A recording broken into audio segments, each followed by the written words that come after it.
Et avec Laurent Fabius, Monsieur le Premier ministre, bonjour, bienvenue à Radio Classique. Nous allons évidemment aborder ce matin tous les thèmes d'actualité en commençant par cette reprise en main dont tout le monde parle à l'Élysée, donc de la campagne de Valérie Pécresse, intégrant le Grand Paris. Alors, le Grand Paris voulu par le président, ça va jusqu'en Normandie, ça va jusque chez vous.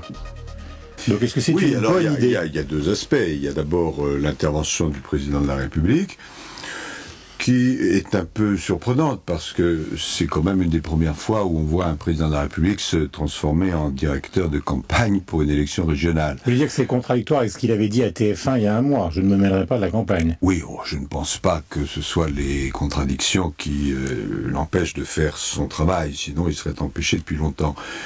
Non, mais si vous voulez, je pense qu'il faut quand même garder à la fonction une certaine hauteur.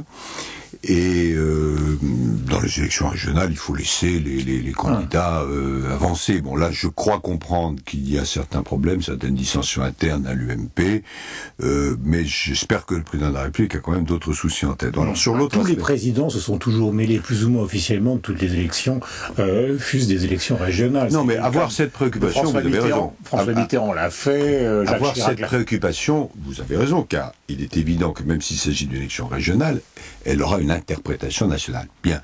Mais il y a une marge entre se préoccuper d'une façon générale des élections ou d'autre part se transformer en directeur de campagne.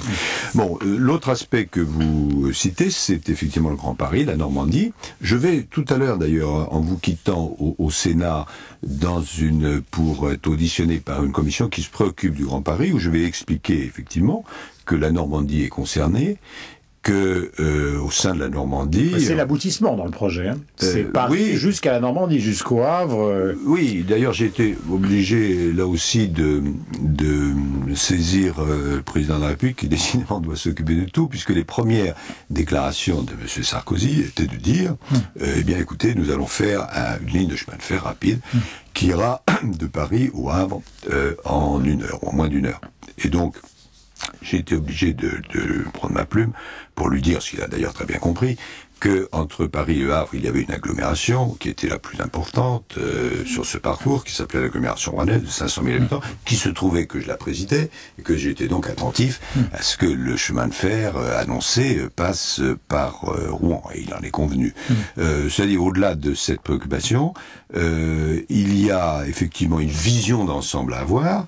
La Seine, joyau, magnifique, ne doit pas être simplement une espèce de couloir.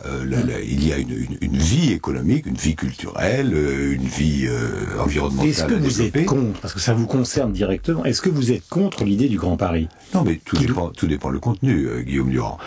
L'idée que, d'une part, il faut avoir une capitale et une région capitale qui se renforcent, c'est une bonne idée. Bien. L'idée, d'autre part, qu'il faut avoir une vision beaucoup plus large et que la Normandie, ma Normandie, est concernée, c'est une idée juste. Bien. Mais quand on a dit ça, on n'a pas dit grand-chose. Après, il faut voir le contenu. Alors, le contenu, pour ce qui concerne Paris, vous savez que le projet est essentiellement de faire un grand 8 de métro, etc. Alors là, il y a toute une série de controverses qui s'établissent parce que beaucoup de spécialistes, d'élus disent oui... C'est normal, c'est la conversation, c'est la discussion. Oui, bien sûr, le tracé n'est pas adéquat, les financements sont pas là, etc. Et en ce qui concerne le sujet que je connais mieux, c'est-à-dire la Normandie, moi je voudrais... vous savez, chez nous, on dit grand diseux, petit faiseux. C'est-à-dire que on est très attentif, pas seulement au projet, mais aux réalisations. Moi je suis à fond pour qu'il y ait des liaisons ferroviaires améliorées, bien sûr, à la fois pour la basse et pour la haute Normandie, mais je souhaiterais que les financements soient prévus, parce que pour le moment, il n'y a pas le début d'un euro.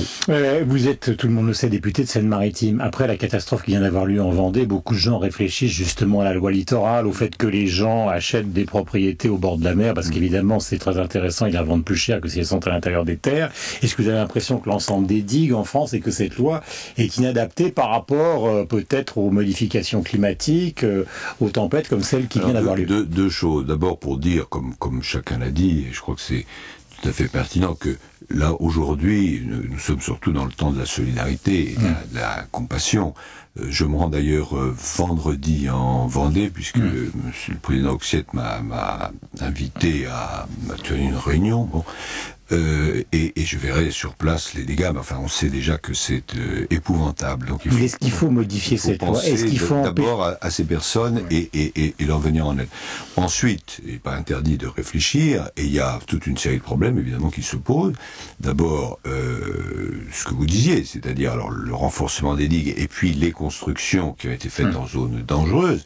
Et là, il faut être extrêmement rigoureux. Il n'y a pas d'autre piste que celle-là. Donc les interdire. Donc dorénavant, quand il y a un danger, il ne faut pas les permettre. Ouais. C'est enfin, elles certain. sont arrivées, ces constructions, elles ont obtenu des autorisations, elles ne sont pas faites contre la loi. J'imagine. Et donc ça pose tout le problème du respect de la loi.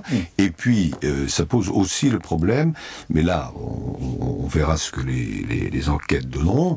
Elles étaient prévues quand même. Cette tempête a été prévue. Mais elle a peut-être pas été prévue dans son ampleur, mais elle a été quand même prévue. Alors est-ce qu'on aurait pu ou pas prendre d'autres décisions? Mais évidemment, j'imagine que vous avez la même réaction que moi et que tout le monde. On se dit, mais enfin, nous sommes en 2010, la météo fait son travail, et 50 personnes, plus de 50 personnes meurent dans un pays comme la France, dans leur sommeil, ce qui est, enfin, la nuit, ce qui est invraisemblable. Donc, pour le moment, solidarité, compassion, action, et ensuite, il faudra en tirer les leçons.